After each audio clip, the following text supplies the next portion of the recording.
Janice, thank you for that introduction. Hopefully you got my version of it.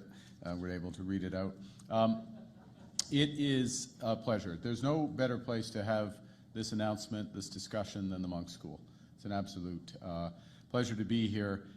This institution, over the course of the past 2 decades, faculty, students, graduates have helped shape Canada's domestic policies, our geopolitical strategies, and of course beyond our shores as well. And we wanted to make this announcement here because your insights here at Monk have never been in more demand than at this hinge moment in our history.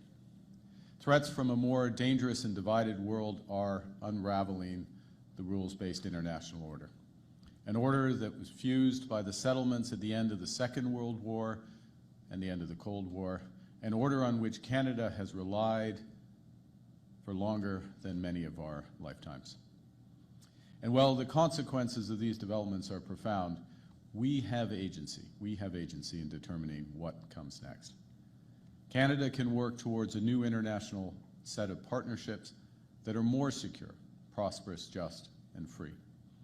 We can pursue deeper alliances with stable democracies who share our interests, values, principles, and history. And we can help create a new era of integration between like-minded partners that maximizes mutual support over mutual dependency. A new system of cooperation that promotes greater resilience rather than merely a quest for greater efficiency. Now, we can aspire to such a world, but aspiration without effort is just empty rhetoric. If we want a better world, we will have to make difficult choices and work harder than we've had to in decades. Government must start by fulfilling its most fundamental role, which is to defend Canadians. And the primary focus of my remarks today will be the nature and scale of what that will require in this new age. But first, let me stress that there can be no true security without economic prosperity. And that's one of the many reasons why so much of the energies of Canada's new government is dedicated and will be dedicated to transforming our economy to become the strongest in the G7. Getting there will require doubling the rate of home building, creating one Canadian economy out of 13, realizing our full potential as an energy superpower, pursuing a host of other nation-building projects, and diversifying our international commercial relationships with reliable partners. None of these goals will come easily or quickly. All will require ambition, collaboration, and, yes, on occasion, sacrifice. In a darker, more competitive world, Canadian leadership will be defined not just by the strength of our values, but also the value of our strength. A more confident, united Canada, a stronger Canada, can help transform this age of disorder into an era of prosperity for all Canadians. And simply put, if we want a more reliable world, we need a stronger Canada. If Canada came of age at Vimy Ridge, we matured in the decades that followed D-Day. With the fall of the Berlin Wall, the United States became the global hegemon. Its gravitational pull on Canada, always strong, became virtually irresistible and made the U.S. our closest ally and dominant trading partner. But now, the United States is beginning to monetize its hegemony, charging for access to its markets and reducing its relative contribution to our collective security. In parallel, the world's trade routes, allegiances, energy systems, and even intelligence itself are being rewired. Rising great powers are now in strategic competition with America. A new imperialism threatens. Middle powers must compete for interests and attention, knowing that if they're not at the table, they're on the menu. Indeed, the threats that Canada faces are multiplying. Hostile powers, including foreign governments and non-state actors, are transcending geography to threaten our sovereignty. Terrorist entities have developed new capabilities and expanded their reach to challenge global security and put our communities at risk. Cyber attacks from the other side of the world can undermine our government, bankrupt our businesses, and paralyze our infrastructure. The long-held view that Canada's geographic location will protect us is becoming increasingly archaic. Threats which felt far away and remote are now immediate and acute. And as our climate changes and the polar ice recedes, Canada's Arctic is becoming more accessible and more vulnerable to commercial and military activity. We've been jolted awake by new threats to our security and sovereignty, including from an emboldened Russia and an assertive China. Russia's barbaric invasion of Ukraine shattered previous assumptions of European post-Cold War security, leading to sharp reappraisals of the costs of collective responsibility, and underscoring how precious and precarious are international law, sovereignty, territorial integrity, and human rights. Disregarding these principles would not only betray our values, but also imperil our nation. When we stand up for territorial integrity, whether it's in Ukraine or West Bank and Gaza, we are also standing up for the territorial integrity of the Canadian Arctic. 10 years ago, Canada's defense spending fell to less than 1% of GDP. It has since doubled in cash terms, but it's still not close enough to face these mounting risks. The brave women and men who are protecting our sovereignty do not have the resources they need for a riskier world. Our military infrastructure and equipment have aged, hindering our military preparedness. I'll give an example or two. Only one of our 4 submarines is seaworthy. Less than half our maritime fleet and land vehicles are operational. More broadly, we're too reliant on the United States. And so for all those reasons, I'm announcing today that Canada will achieve NATO's 2% of GDP target this year, half a decade ahead of schedule.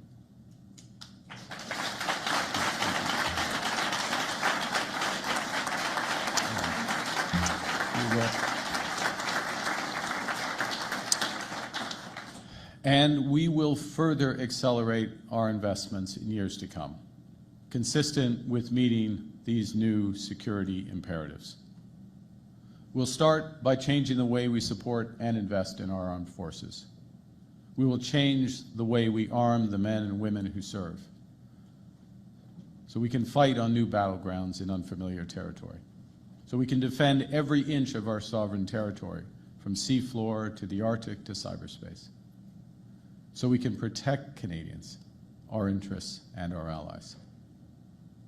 Canada's new government will rebuild, reinvest, and rearm the Canadian Armed Forces with a strategy that rests on 4 pillars.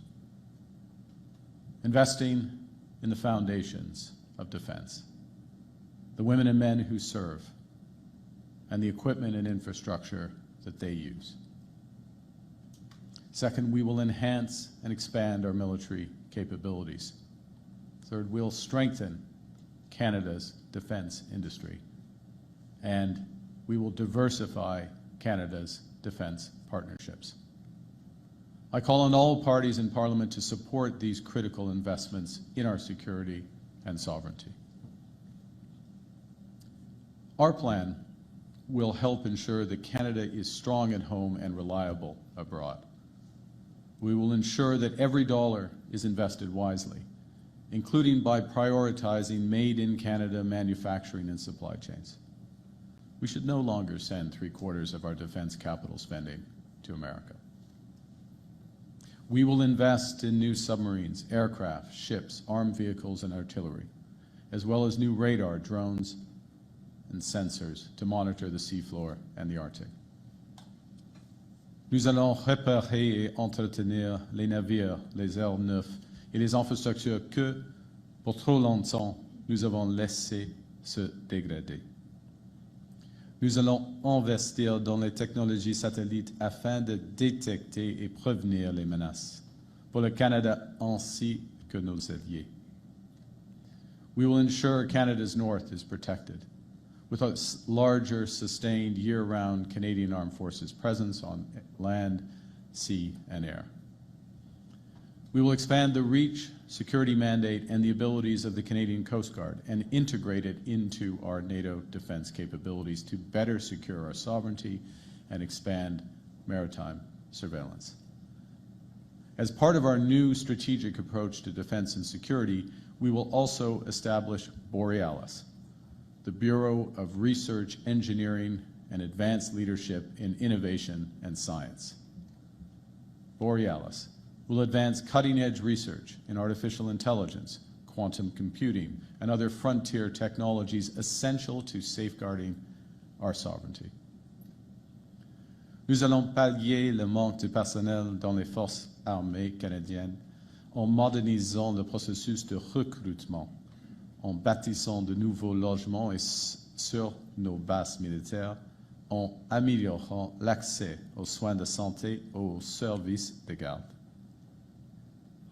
Nous allons donner à chaque membre de nos forces armées une augmentation salariale bien méritée qui contribuera aussi au recrutement et à la rétention du personnel. En ce moment même, les forces armées canadiennes luttent contre les feux de forêt pour protéger leurs compatriotes et leurs communautés. Elles défendent nos côtes et nos eaux. Elles patrouillent l'Arctique et soutiennent nos alliés aux frontières de la Russie. Elles le font dans des conditions difficiles et trop souvent avec l'équipement inadéquat. Elles méritent mieux et elles auront mieux. In parallel, we are actively seeking to strengthen transatlantic security, particularly by becoming a participant in ReArm Europe. This will help diversify our military suppliers with reliable European partners and integrate the Canadian defense industry as full participants in 150 billion euros of Europe's rearmament program. To these ends, the Canada-EU summit later this month will be more important than ever. And Canada will arrive at this summit with a plan to lead, with new investments to build our strength in service of our values. This will include our support for a new NATO defense industrial pledge, which will be negotiated at the NATO summit. The Defense Industrial Pledge encompasses both assets and infrastructure that support our defense goals. Canada is confident that our economic strategy and our many strategic resources, from critical minerals to cyber, will make major contributions to NATO security. We will support tangible commitments from our allies to provide NATO with the necessary resolve to deter aggression and protect against all adversaries in all domains.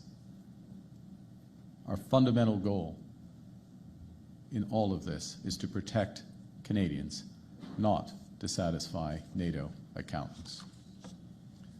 Ce qui va assurer notre sécurité et celle de tous les citoyens des pays membres de l'OTAN, ce sont des progrès tangibles et non un calcul mathématique. C'est l'approche que le Canada va préconiser et celle que nous présenterons à nos alliés de l'OTAN plus tard ce mois-ci. We will undertake this transformation of our military capabilities strategically, deliberately, and impactfully. Canada's Department of National Defence will immediately design a new defence policy that reflects both today's and tomorrow's threats, informed by experts, some in this room, and the experience of allies and partners, including Ukraine. We are in the process of creating a new defence procurement agency that will be guided by that new defense industrial strategy and overseen by our newly appointed Secretary of State for Defense Procurement. The Defense Procurement Agency will centralize decision-making and move at pace to get our armed forces the equipment they need when they need it. We will ensure that Canadian workers and businesses benefit from the huge increase in defense procurement that will be required, using Canadian steel, Canadian aluminum, Canadian critical minerals, Canadian cyber. Nous allons renforcer nos capacités industrielles et nous donner les outils nécessaires afin de répondre à nos besoins en matière de défense et saisir les opportunités associées. Nous allons investir davantage dans les armes et les munitions canadiennes, en plus de celles produites par un éventail d'alliés. It will be challenging to protect Canada and Canadians against growing and changing threats, all while building a stronger Canadian economy. But these are the imperatives of a more dangerous world. And as His Majesty the King reminded us just 2 weeks ago, our greatest challenges present immense opportunities. To build the military we need, we can deploy and develop Canadian innovation, Canadian ingenuity, Canadian industry. The transformation of our military capabilities can help with the transformation of our economy.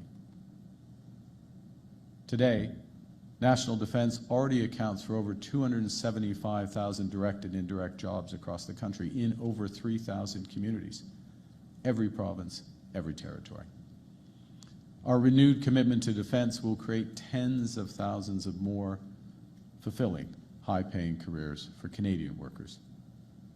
It will create enormous opportunities for Canadian businesses, yes, in the defense sector, but across a link of supply chains, from the production of the raw materials, steel and aluminum, to the truckers and rail workers who ensure their transit, to those who transform those materials into equipment, weapons, ammunition, vehicles.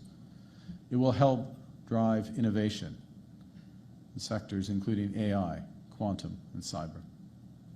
It will safeguard Canada, as well as our interests and allies abroad. It will build Canada strong.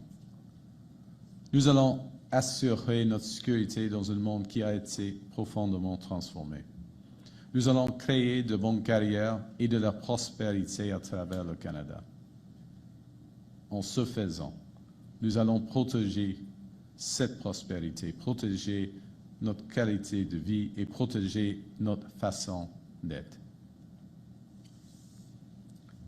Throughout Canada's history, there have been turning points where the world's fortunes were in the balance. That was the case at the start of the Second World War, just as it was at the end of the Cold War. And each time, Canada chose to step up, to assert ourselves as a free, sovereign, and ambitious nation, to lead on the path of democracy and freedom. And we are once again at such a hinge moment. Il est temps pour le Canada de tracer sa propre voie, de s'affirmer sur la scène internationale. Il est temps de défendre nos valeurs avec ceux qui les partagent. Il est temps de partager avec le monde une approche et une vision distinctes. Now is the time to act with urgency, with force, with determination. As the world grows more dangerous, Canada will ensure our country is protected from coast to coast to coast, while creating higher-paying jobs across the land. Canada will lead with the values the world respects, the resources the world wants, an economy that leads the G7. We will build a strong, secure, and sovereign future for all Canadians and for all time. Thank you very much. Merci beaucoup.